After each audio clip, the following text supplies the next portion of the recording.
family like the family of the spider in the Quran. The family of the spider is very weak, it falls apart. It's not stable. Then he said, high buildings are spread everywhere. This hadith also comes in a different manner. When Jibreel alayhi salam once entered, he sat as a man. And Umar ibn al-Khattab radiyallahu anhu says, we saw this man enter one time. And the Prophet ﷺ was sitting with us in the masjid. And this man who entered, he had a very black beard with very black hair and a very white thawb, clothing. He did not look like he was traveling, because you couldn't see any dust on his clothing, and none of us knew him. So who was this man? They didn't have aeroplanes in those days and cars to travel very quickly. And he sat to the Prophet ﷺ very respectfully. He asked him several questions. And the last of the questions he asked him was this.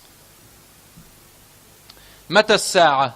When is the last hour? And at every time he would say to him, you are truthful, you are truthful.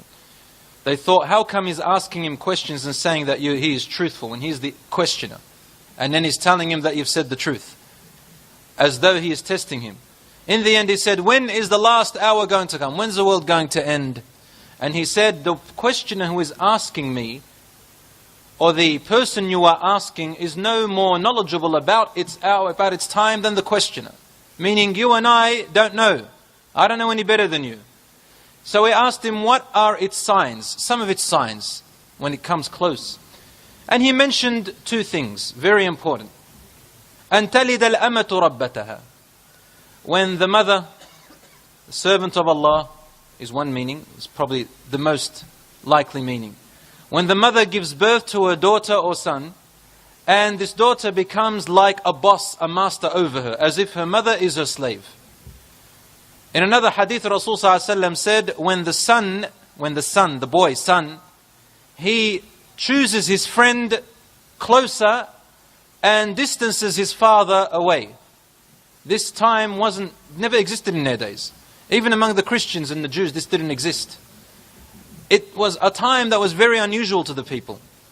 أَن تَلِدَ الْأَمَةُ رَبَّتَهَا. That the mother will give birth to her daughter who, when she grows up, she acts like she's the master and boss over her own mother. And their parents, in other words. وَتَرَى الْعَالَ رُعَاءَ الشَّاةِ يَتَطَاوَلُونَ فِي الْبُنْيَانِ. And you will see the destitute, barefooted Bedouins who are sheep herders, or they are shepherds. They will be building very high towers in the sky, skyscrapers. Today we see this, many signs of this everywhere. The Bedouins are actually today in the Emirates, places like the Qatar. Now they're actually competing in this. يَتَطَاوَلُونَ فِي الْبُنْيَانِ means that they will be competing in making high towers. Who will make the higher tower than the other person? So materialism and technology becomes the main motive of people in competing for. And if you look at society today, you will see that when people say we are an advanced society, we don't live in the caves anymore, what they're trying to tell us is that now we are more intelligent. With what? What are we more advanced in? Rasul ﷺ said, يَتَطَاوَلُونَ فِي الْبُنْيَانِ. They'll be competing about who can make the highest buildings, high rises. Meaning they'll compete with their technology, with their sophisticated engineering and building. What is so special about an advanced society who knows how to build machines or buildings, or send satellites into space, or build rockets, or build atom bombs? The only thing I can think about is to kill people, to destroy the poor, to show off in worldly possessions for mere greed and power, of the way that Iblis used to show to Adam when he said, I am better than him, you created him from fire and you created him from soil, and I will lead all of them astray and make them go into hellfire with me. Same thing. So we'll be competing with technology.